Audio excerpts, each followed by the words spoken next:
Hello guys. അപ്പം നമ്മൾ ഇന്ന് വന്നതെന്ന് വെച്ചാൽ നമ്മൾ റീൽസിലൊക്കെ കണ്ടിട്ട് ഒരുപാട് പരിചയം ഉണ്ടാവും ചിലവർക്ക്. ഈ ഇടവഴി കണ്ടാൽ തന്നെ നമ്മൾ ചന്ദ്രേട്ടൻ്റെ ചായക്കടയാണ്.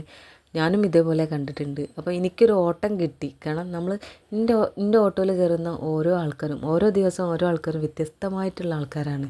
അതിൽ നല്ല ആൾക്കാരുണ്ട്, ചീത്ത ആൾക്കാരുണ്ട്, ഒക്കെ ഉണ്ട്. അതിൽ പെട്ട ഒരാളാണിത്. അതായത് ഞാൻ ഇവരെ കൊണ്ടുവിട്ടിട്ട് ഫുഡ് കഴിക്കാൻ വേണ്ടി വീട്ടിലേക്ക് തിരിച്ച് പോകുന്ന ആ ടൈമിലാണ് ഇവരെന്നോട് പറഞ്ഞ് ഫുഡ് കഴിക്കാൻ വിളിച്ച് നിർബന്ധിച്ചത് കൊണ്ടാണ് ഞാനും പോയത് അവരെ കൂടെ. കാരണം നമ്മളും കണ്ടിക്കണമല്ലോ റീൽസിൽ, അപ്പം നമുക്കും അറിയണമല്ലോ എന്താണെന്നുള്ളത്. അപ്പോൾ ആ ഒരു കൗതുകം തോന്നിയിട്ട് ഞാൻ പോയതാണ് സംഭവം. അപ്പോൾ നമ്മൾ ചന്ദ്രേട്ടൻ്റെ ചായക്കടയിലേക്ക് പോകുമ്പം തന്നെ ഒരു തണുപ്പും ഒരു പഴയ നമ്മളെ എന്താ പറയുക, പഴയ വീട്ടിലേക്കൊക്കെ കയറി ചെല്ലുന്ന ഒരു അവസ്ഥയാണ്. പിന്നെ റീൽസിൽ കണ്ട പോലെ ചിലപ്പം നമുക്ക് എന്താ പറയുക ഒന്നും കിട്ടണം എന്നില്ലല്ലോ. അത് നമ്മൾ കഴിച്ചിട്ട് തന്നെ അറിയണ്ടേ. നമ്മൾ ഓർഡർ ചെയ്ത് വെച്ചാൽ സാധാ ചോറും പിന്നെ ഒരു മീൻ പൊരിച്ചതും ചിന്നമുട്ട എന്ന് പറയുന്ന സാധനമാണ്. അത് കുഴപ്പമില്ല എന്ന് പറയാം, അല്ലാതെ വലിയ ടേസ്റ്റൊന്നുമില്ല. നമ്മൾ കാണുന്ന പോലെ വലിയ ടേസ്റ്റൊന്നുമില്ല.